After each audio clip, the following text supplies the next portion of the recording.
Hello, welcome. Episode 7 of Craft the Draft for the 2025 season. And we've got a special episode today where we're going to look at the tall and small prospects over the years, recent trends, and what it might mean for this year's draft class and what we can look forward to in the future. And as always, to do it and break it down with me is Jonty Ralph Smith. Jonty, how are you? Yeah, really good. It's a really interesting topic because it feels like there's more and more extremes in the AFL at the moment. The talls are getting taller and the smalls are getting smaller. So we've got some data and some sort of observations to back that up. I remember one thing from draft night a couple years ago when Jake Rogers and Ethan Reid both rocked up to do their media duties. I think Jake said they called themselves the freak show a little bit, just given Jake was 170 centimeters and Ethan is 200 plus and running, 3-minute kilometers. So they are the type of prospects that we are now getting used to in some new drafts. And we're certainly seeing some smaller players getting picked quite early and having an immediate impact in the AFL. And then as with some of the 200 plus centimeter talents that we get through coming through the draft as well, able to be being played straight into round one instead of that kind of slower development. Now, while some players do need that, it's been quite an interesting aspect to see in more recent drafts than anything. So let's have a look in breaking down the two profiles and types of players. And we might start with the smalls. And it does seem like, well, some might think that, smalls are getting taken more than ever before. And when you look at your Nick Watsons and your Isaac Kakos, but do you think that's the case? Yeah, so I had a little bit of a look at the data, and what I found was quite interesting. So looking from the 2023-2024 drafts, we've averaged 8.5 players getting taken across those two drafts who are 177 centimeters and below. And the reason I've chosen that figure is there's been quite a lot of 178 centimeter players over the years that have been at the top end of the game. Think of someone like a Lockie Neal, who's a dual Brownlow medalist, and there's been plenty of others as well. For some reason, 178 centimeters seems to be the threshold where it's an okay size for a midfielder and you don't really think too much about their size. Yes, they're a smaller midfielder, but it's not necessarily a prohibitive factor. Whereas 177 is where you do seem to start to get to those conversations. So 2023 to 2024 drafts, 8.5 of those taken per draft. 2018 to 2022, 7.4. So it's not a massive difference, particularly because in 2020 there was an aberration and only 3 were taken in the 2020 draft who were that height. So realistically, you take that draft out, 2018 to 2024, there hasn't actually been an increase at all. But what there has been an increase of is those who were taken in the first round. So across the last couple of years, you've had Jacob Constanti, Darcy Jones, Isaac Kako, Nick Watson, and Jake Rogers, who all obviously seem to fit a very specific category as well. They've got a specific skill set, which we'll look at a little bit later. They're able to impact the game early on in their career often, as we've seen with Nick Watson in particular and Isaac Kako to some degree this year as well. But yeah, certainly clubs are more willing to punt on them with higher picks. And I think that's a result of the growing role of small forwards, which we'll get into as well. Yeah, well, you speak about the role and why a small forward might be drafted so high, like what a Nick Watson or an Isaac Kako do bring to the table. And do you think that there's maybe a trend with you in that period of stats that you've kind of mentioned, going back to 2018, go back a year further, that's Richmond's started their dynasty and the kind of ball movement and game that they played, that quick, a little bit chaotic ground level threat game that they really thrived off from 2017 onwards. Do you think that that's probably what's helping the some of the smalls at the draft with what the type of game that we're seeing more clubs develop into from 2025? Yeah, absolutely. I think the AFL is a copycat industry, and when you see a club go to win a premiership, often they're the ones that are obviously hunted, one, but they're also the ones who are mimicked the following year as well. So we saw it with Richmond with the likes of Jason Castagna, Kane Lambert, Daniel Rioli. We saw it with Melbourne to some degree as well with Alex Neil-Bullen and Kade Chandler and these types, Cozzy Pickett, and then most pertinently recently, we've seen it with Hawthorn, and they look to be among the premiership front runners this year. In 2023, the Pies had Bobby Hill, Bo McCreary, not Lockie Schultz. They've got him now, but they had Jack Ginnivan too. So they've got plenty of those players, and there is certainly a growing role for small forwards. If you look at Brisbane winning the premiership last year, I think that's a really good case study in it. They topped the competition for transition chain to score and defensive 50 to score. So that suggests they're scoring a lot off turnover. And that's not a new phenomenon, scoring off turnover. That's always been a major source of score for particularly the top teams. But the speed of ball movement is what's changed. No longer are you getting these teams that are successful. And it's something we're hearing at the moment with Fremantle getting criticised for it. They're going quite slow, and that's probably being to their detriment to some degree. The teams that are up the top of the ladder tend to be the ones who are able to transition the ball into their forward 50, and that speed on the ball brings the smalls into it and grows their role from just being at the foot of packs if the talls don't mark it to actually having a genuine important role to get out the back and try to capitalize on opposition errors and also the kicking efficiency up the field, the speed up the field.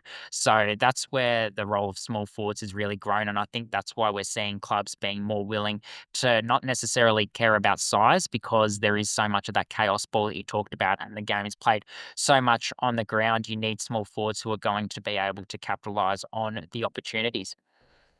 I think when you talk about small forwards, a lot of people might just think guys that can kick goals, but I think you look at a club like Geelong and the profile they've got in their main four small forwards. So you look at Tyson Stengel's a pure goal sneak. He's a ground level threat, speedy, quick, good goal sense. Then you look at Brad Close, more of that defensive minded forward who can still impact in possession. You got Ollie Dempsey, who's that energetic, high flying, probably plays a bit taller than what he is. And then Brian Myers, who's really come to his game over the last couple seasons as that architect creative type. So what kind of assets do you see as the leading ones for different types of small forwards?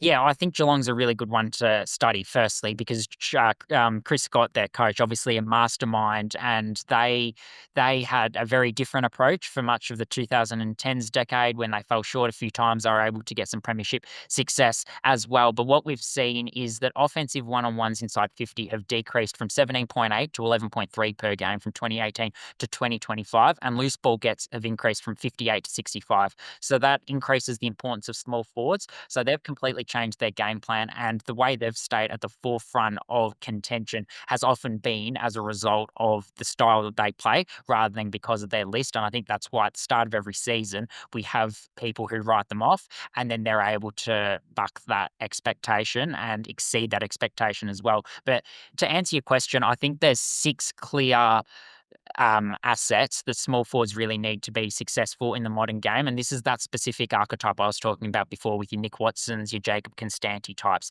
You need to be competitive. So I think someone like a Nick Watson, I think that was something that was talked about a lot in his draft year as a rebuttal to how small he was, is that he actually plays a lot taller than he is because he is so pound for pound quite physically strong and able to neutralize a one-on-one contest. And because you are playing less talls, you are often kicking it to your smalls, which increases the importance of them being able to bring it to ground. And often those smalls are playing on players who are taller than them as well. So you need to be competitive. You need to beat your opposition to the footy. So that's usually through pace. That's a really important skill of small forwards. But sometimes you have players like a Jack Ginnivan who beat their opposition to the footy more through forward craft and nous. As long as you're able to outwit your opponent in some way, that's something that's really important so that you're able to be really dangerous inside 50. You need to have the running power. And I think this is where the small forward's role has really grown. You need to be able to get up the ground. You need to provide that outlet kick out of defensive 50, or you need to be able to go into the midfield, go onto a wing and impact in a different way. We see it with Cozzy Pickett going into the midfield, for example. Cam Rayner, although not necessarily a small forward by definition, he still sort of plays as a smaller type of player inside 50, then can go into the midfield. Tom Papley as well. You need to have athleticism so that you can leap and be a sort of sneaky threat aerially, or you can be really agile at stoppage. And then you need to be able to apply defensive pressure too, so that you're giving your team as much opportunity to score per inside 50 as possible, rather than if it comes to ground, it's straight away going to be rebounded because the opposition defenders are getting their hands on the ball. So to sum up, competitiveness, beat the opposition to the footy, running power, athleticism and defensive pressure. You want to have at least 4 of those 5 attributes, and clearly you need to be able to hit the scoreboard as well. That's the name of the role as a small forward. So when you talk about in the last few years, there's 7, 8, 9 prospects of 177 centimeters or smaller often taken in the draft. Who are the, let's say, 7 or 8 prospects who have really put their name forward early this year off the back of some good bottom age campaigns to be at the front of the queue among the small contingent? Yeah, so I kind of had to think about this before I looked at the assets that small forwards need. And then it was no surprise that the assets that these small forwards that I talked about, competitiveness, those sort of attributes, are the ones that match up with the players who are at the forefront of the small forwards conversation in this crop. So Lockie Doverston, I think, is at the front of that. He's someone who can play multiple roles and he's a really, really clean player and he's quite athletic as well, got that speed. Wes Wally, he's a sneaky threat aerially because he's got a good vertical leap, quite athletic, and can get up the ground as well, add a lot of energy. He's from WA and he's a West Coast link prospect. Haseen Al Ashkar has emerged this season as an Essendon NGA forward. He's injured for the next couple of weeks, actually, but he'll be back for the national championships and will be one to watch. He's got all of those attributes as well. Tommy Matthews from the Gippsland Power is a very, very good vertical leap, so that makes him a very competitive player above his head, and he's got speed as well, and his pressure has really impressed early this season. Tyson Gresham has, I think, all of those attributes. He probably would want to show it a little bit more consistently this year. It hasn't necessarily been a standout breakout start to the season for him, but he's certainly shown all of those attributes at different times, can go into the midfield, and he's really tough at the contest as well. Ricky Theodoropoulos is one that's emerged probably more in that Brian Myers archetype that you talked about before, that player who is really creative and sees things inside 50 that a lot of other players don't, and he's able to execute really well. But a lot of those things he pulls off. He probably doesn't have the speed of some others, but he's got that sort of craftiness that Jack Inovan has. And then Adam Swade probably plays as a small forward at the next level. And although we haven't necessarily seen what he can do inside 50 at Coates League level yet, the midfield attributes he's shown are very transferable to a small forward's role at 175 centimetres. So what you're saying is it's a pretty good time to be a small forward? Yeah, I think it is. And I think it's not just the fact that we're seeing small forwards play a more prominent role in the game. It's actually the fact that you need more of them in your team. So that in turn means there's more list spots available for them. You need a brigade of small forwards. We talked before, I went through a few teams, your Richmonds, your Collingwoods. They all had 3 or 4 really good small forwards who work really well as a team. And a team like Collingwood, I heard Craig McRae at the press conference last week talk about, when's the last time we had a player kick 6 goals after Jamie Elliott kicked 6 goals. It's not something you really see with small forwards because they often kick 1 to 2 goals a game. So they're not necessarily kicking more goals than they have in the past. But as a collective, they're kicking more goals because there's more of them. And more importantly, they're getting up the ground and providing a little bit extra for their team in transition and in defense as well, and through the midfield. So more list spots and a more important asset on the ground. So yeah, definitely a great time to be a small forward. Well, let's turn our attention to the rucks, who I guess when you're comparing them to the smalls can be more than a foot taller in their standing. And you look at the new age of prospects that come through. We talked about Ethan Reid earlier, but then you look at Sam De Koning coming through at his height. Sam Darcy's another one who, while Darcy can be a ruckman, is now playing forward. Ethan Reid can kind of play anywhere. Same with Sam De Koning, and these players who I guess now can be 205, 206, 207 centimeters and playing not only outside of the ruck now, but a key position defender or a key position forward. And then you've got these older age key position players who are now giving up maybe 10 centimeters in their matchups. So do you think that, I guess the trend is that the talls are getting taller? Yeah, absolutely. So I had a look at the average height of AFL starting rucks in 2025. I went through every team and who would be considered their starting ruck if everyone was fit and healthy. 203.7 centimetres is the average height. I did the same exercise for 2015, a decade earlier, 201.5. So that's an increase of more than 2 centimeters in the ruck. It doesn't sound like a lot, but in the context of 18 players, it's actually a strong sample size and does certainly indicate that trend holds true. And then looking at the key forwards as well, I looked at the average height of every team's spearhead forward. So the key forward who kicked the most goals for them now, 196.7 centimeters, looking at 2024 that was, compared to 2015 when it was 195.4 centimeters. Again, it's only an increase of 1 centimeter, but it certainly indicates that height is being valued more than ever before in what is quite an even field where sports science is advancing so much, and those little 1% gains you can get on your opposition, such as height, such as a controllable like height, are becoming more and more sought after. I think you look into last year's draft and you got Josh Smiley's 194, 195, 196 centimeters throughout the year. It's taller than Curnow, taller than Tex Walker. You got Harvey Langford as well, surpassing that 190 centimeter mark, and they're midfielders. So then you look at what the key position heights are now for last year. We saw a lot of key forwards and I think 1 or 2 key defenders taken in the first round of last year's draft. And then you go back the year before, you got Dan Curtin as kind of that, can play in midfield at 195 centimeters or so. Then you got your O'Sullivans, your Ollie Murphys, your Ethan Reeds, as we mentioned before. So what do you think the draft is teaching us a little bit about key position prospects and their development? Yeah, well, I think further to the point that I talked about before with the height getting taller and taller, if you look at the players who are seen as the future star key position talent in the game, they're all well over 200 centimeters. Sam Darcy, Ben King, Riley Thorpe, Nick Larkey's 198, probably a little bit older though, Mac Andrew, and then Shannon Neal at 202. I didn't realize he was that tall till I looked that up. So some of the players who are seen as the future, and then you've got Nate Caddy who bucks that trend at 193. But I think when he was taken, everyone knew he was a little bit of a different key forward, albeit he's coming into his own now at Essendon, which is great to see. What the 2024 draft, I think in particular, taught us, and what was interesting to see, was that players who were 195 centimeters and under all fell and went lower than they were expected to go. So Harry Armstrong was talked about as a top 10 talent. Joe Shanahan was seen as a top 20 talent at least. I saw him much higher than that. And Luke Traynor was seen as a top 5 talent at one point of the year and even higher than that. And they all fell quite considerably. And they're all 195 centimetres or below. So sort of below what is in the modern day probably starting to become considered the average height for your key position players. The third tall is a sort of different prototype. And those players certainly played more as key position prospects. So then teams had to weigh up whether they could use them as a key or whether they were drafting more of a third tall type. Whereas you look on the other side of things, Tom Sims at 197 centimetres went higher than he was expected.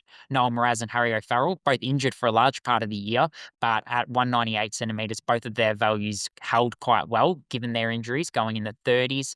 Cale Garine went a little bit higher than expected. Cooper Bell and Ty Gallup also higher than expected. And then Jonty Fall, he's 195, but he plays taller and he's got that combativeness that Richmond noted when they picked him. And he ended up going at pick 14 because they were really confident that despite the shortcomings in his size to some degree, he had the aggression to make up for it. So I think what we're seeing is, height's getting valued more and more because of the way the game's moving. And when you talk about maybe more specifically the ruckman and the type of ruckman that are coming through, less of these big-bodied, slower, bash and crash guys, and more of the athletic, cover the ground, physically gifted, aerobically gifted. When you talk about, again, Ethan Reed and what he's been able to do, and you look at Louis Emmett this year and as that forward ruck option, like the new age ruckman and where that's heading. What's your kind of take been on that? Yeah, it's interesting. I think across the course of doing this sort of case study to record this podcast, this is where my view changed quite considerably with the future of rucks. And it came down to a rule change that didn't get a whole lot of media attention at the start of 2024, but it has certainly changed the type of rucks that are now viewed in higher acclaim. So on the eve of the AFL season in 2024, Riley Beveridge wrote a story about it from afl.com.au. There was a rule change announced where the interpretation for ruck contests allowed straight arm blocks, provided the ruck involved is still contesting the ball. So that allows players who are stronger and more physically combative to be able to essentially use their strength in a way they weren't previously able to do, which put more of an emphasis on your older school type of ruckman in an age where athleticism is getting talked about so much. So it's quite interesting in that your modern day ruckman probably does actually need a little bit of that old bash and crash style in order to contest. But at the same time, hit outs are probably less and less of an important stat than ever before because midfielders are able to shark opposition hitouts to advantage are becoming less and less sort of important, and you're looking at other data such as clearances in order to, I guess, analyse not only a midfield performance but also a ruck's performance as well, and a lot of rucks are being able to win clearances. So I think while athleticism is becoming a lot more important for key forwards and key defenders, and it is important, and certainly rucks can have that athleticism, and it's a gift if they do. Cooper Duff-Tyler is an example of that. There does need to be, a strong foundation of physicality. I think it was Shane Mumford, who was one of the more renowned bash and crash big-bodied ruckmen in his day, speaking on Triple M and asked about Max Gawn and how he's been able to perform so well late in his career. And he said, well, it's probably easier now for ruckmen, just given now that they don't have to jump up and at every contest, and it's not as tolling on their body when you're up and landing and stuff. So the being able to sit down and I guess stand arm across your opponent is probably less tolling. So that's why we might be able to see some of these new age rucks extend their careers a little bit longer than what someone like Mumford might have gone through, or other players in his career. So when you look at your Gawns, your Darcy Camerons, what do you think, on top of their ruck craft, what do you think some of their key skills and traits are that maybe aren't common for ruckman, but certainly sees them as a player of difference among their class? Yeah, so Max Gawn, obviously he's got the ability to impact around the ground. The way he covers the ground is like as if he's carrying 20, 25 kilos less, and that marking presence has been so important for Melbourne, particularly in that premiership year of 2021. Darcy Cameron's intercepting. I think Collingwood supporters would attest to the fact that you lose count of the amount of times you see him just drop back into the hole. Luke Jackson's obviously got the ability to play forward. Obviously, the jury's still out on whether Freo should play two rucks when they've got the opportunity to, but he does play forward. And then Tristan Sherry's attack on the footy when it hits the deck is really, really impressive with his tackling and his sort of physical presence. And I think what's important to note as well with what I was talking about before regarding, I guess, the decreasing importance of hitouts is that rucks need to remain relevant in other ways, almost in order to justify their spot in the team to some degree. Yes, you need to be really competitive at the ruck contest, but we saw with Richmond, for example, they used a Sean Grigg for part of their premiership era. Western Bulldogs weren't shy in at times using Josh Dunkley, probably more as a second ruck, but certainly there is a need for rucks to have probably that superlative skill beyond just being really competitive in the ruck contest. So these skills, which were previously seen as assets and probably still in draft circles, when I speak to people, like he's so much like, oh, he's more than just a ruck. He's got the ability to be really athletic, or he can mark around the ground, or his skills are really strong. I kind of would dispute the notion that that's being more than just a ruck. I think that's just what a ruck needs to be these days in order to justify justify their justify their selection to some degree, but certainly justify their status as a future AFL player. Now, a big part of this conversation that we've had on rucks and the draft prospects kind of narrows into this next one, I should say, around Cooper Duff-Tytler, a player you mentioned just before. And well, he's rated as potentially the best prospect in his draft class. Do you still see him and clubs deciding to, whoever holds pick one, using that selection on a player who is a ruckman, but potentially could, add a new element to his game as well?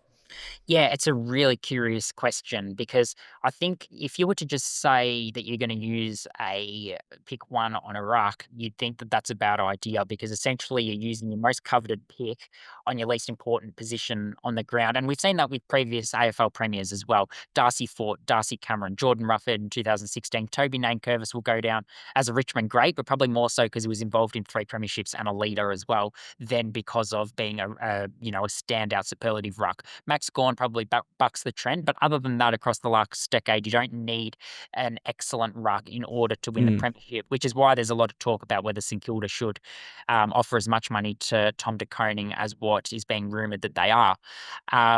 The thing is, though, he offers so much more than just being a ruck, and he's got all these other skills that make you wonder whether he, I guess, on merit of being a really talented footballer, deserves to go pick one just based on those extra skills. And then there's also some other people who would say that he's someone who is capable of playing more as a forward who then pinch hits in the ruck. But then I guess the dispute to that notion would be that everything we've seen that would suggest he's a pick one has come with him doing it in the ruck. So does he warrant going pick one if you're going to play him as a key forward, or is that too big of a risk? And then I guess the other parts of the conversation are that he's undersized if he's in the ruck as well, 200 centimeters. Does the athleticism and the combativeness make up for it? Or is he going to be too easily neutralized around the ground and in ruck contests that he ends up becoming, I don't think he'll ever be a run-of-the-mill player because he is so special with what he's able to do around the grounds. But certainly that primary role, which still remains his hit-outs, is that going to be neutralized somewhat as a result of the height that we talk about because he is only 200 centimeters? He's undersized, but he's overskilled for that position, I guess you could say. The other part of the conversation around Cooper Duff Tytler is probably whether there's suitable alternatives, considering that the two next best players in a lot of people's eyes are club tied, so Dan Annable and Zeke Euland. So therefore, maybe it's actually a case of if there was a player like a Sam Law or like a Harley Reid, you would be more willing to take them. But in a draft that doesn't necessarily perhaps have that standout, some people would say Willem Dersma is that standout, but probably a different sort of a player to the top end players of recent drafts. Maybe that's where Cooper Duff Tytler could be a pick one, but the strike rate is certainly lower if you're taking tools higher in the draft because they're taking it a lot longer to develop. So that's another consideration as well. So I'm sort of sitting on the fence, but I'd probably be quite reluctant to take a ruck with pick one, even though I'd have him one in my power rankings all throughout the year. So if you're a club with a top 5, top 10 pick, and you kind of look at a ruckman as a potential area of need, and let's say Duff Tytler's off the board, you're at pick 5, he's already been taken in the top 4 picks. How long do you think it will take for the next ruckman to be picked? Like, who else is in the chasing pack behind CDT this year? Well, I think the next one who plays ruck at the moment is Louis Emmett, but I don't think he becomes a ruck at the next level because he is 199 centimetres and that's just too small. So he's more of a forward who might be a second ruck.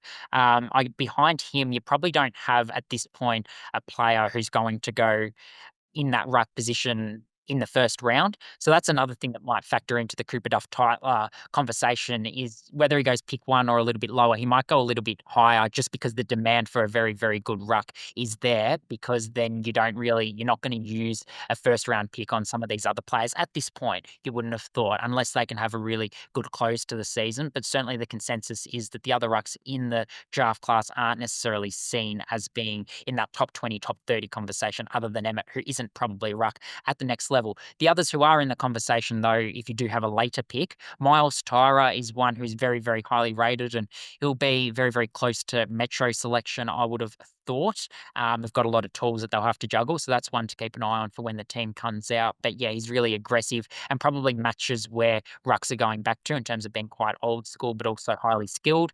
Isaac Waller is a Brisbane-type prospect who's very, very raw and very, very athletic. So he'll be a bit of a project for Brisbane if they choose to take him, or another club that puts a bid on him.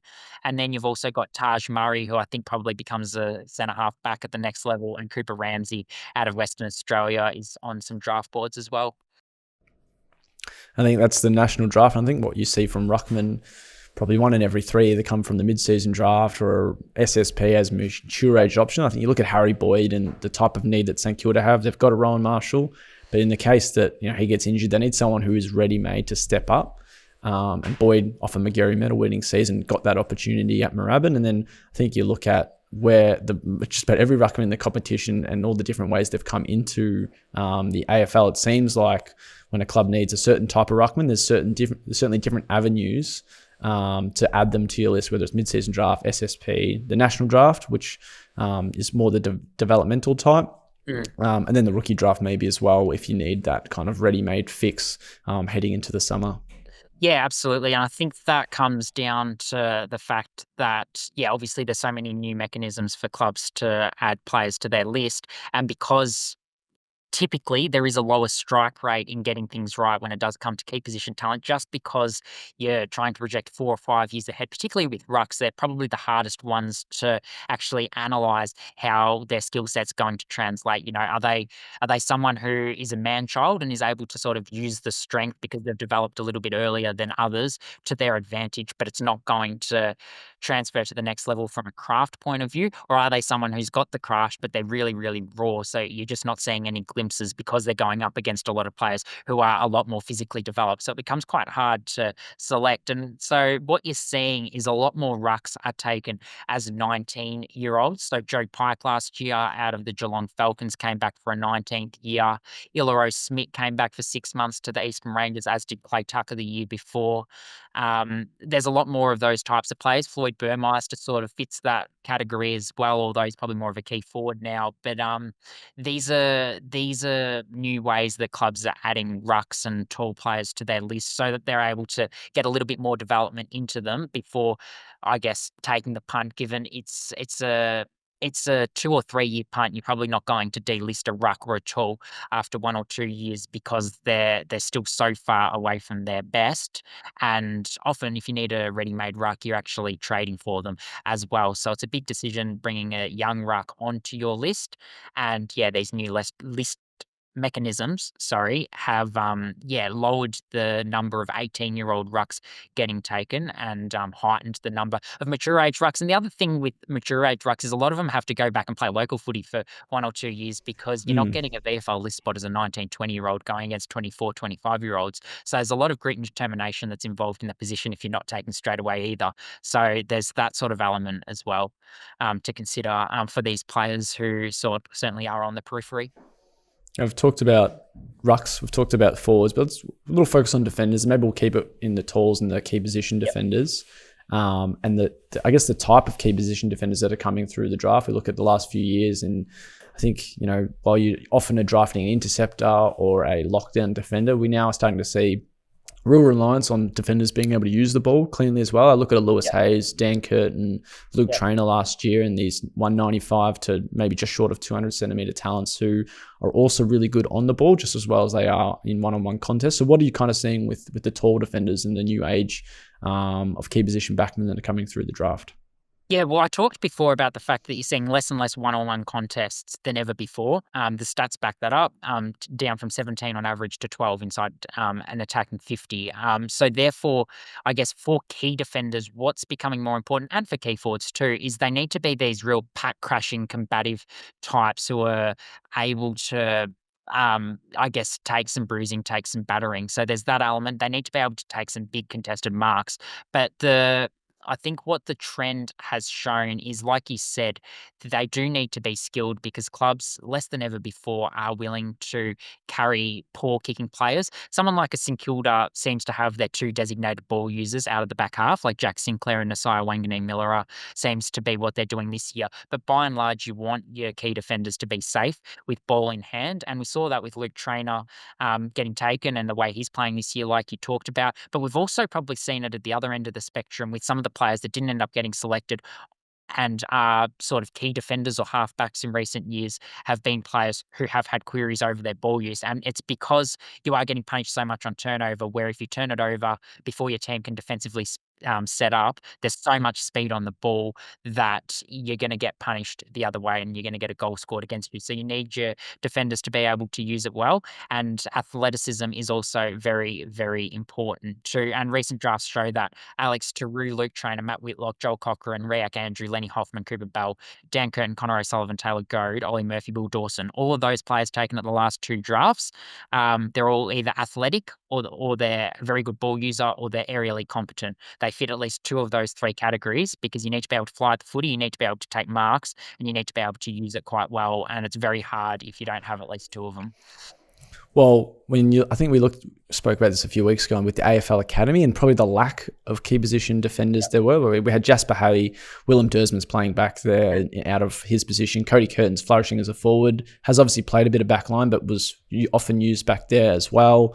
Kalani I White. think Kalani White as well. Like, it looks like they had to do a few makeshift options in defense. So who are the, I guess, leading key position defenders who kind of fit that mold of being one, good behind the ball and when there is the ball flighted into their defensive 50, but B, on the transition in possession when they're either hands on the ball or their running patterns or their efforts away from the ball. So who are the kind of names to keep an eye on this year among the key defenders?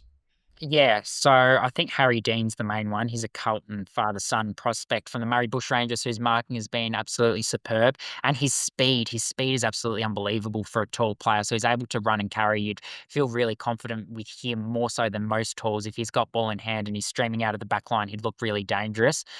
So he's one that really stands out as being part of that sort of prototype future tall defender. Xavier Taylor, in a way, because he's got the ability to play on talls and he's so offensively sound. I think a club might be less willing to draft him as a key defender and more as a half-back just because he is only 191 centimetres. And we talk about talls getting taller with forwards. That means the tall defenders need to get taller as well. Taj Murray, he's seen as a key defender at the next level because he's got the ability to fly at the footy, and then he's got really good athleticism as well. And Max Kondo-Giannis, probably a similar vein to Xavier Taylor, a very good ball user, very athletic, but then at 190 centimeters, a little bit undersized. So probably got a little bit of a dearth of key position talent. I should mention Kalani White and Jasper Hay as well, who are playing around the ground, probably settle in defence long term. But yeah, there is a little bit of a dearth of key position players at the defensive end in this draft class, which is probably why we saw some makeshift positions. But nonetheless, there's certainly some players to get excited about, particularly for Carlton fans. I reckon that just about wraps it up. We've covered the rucks, covered the forwards, covered the defenders. What should we be looking forward to in the next couple of weeks?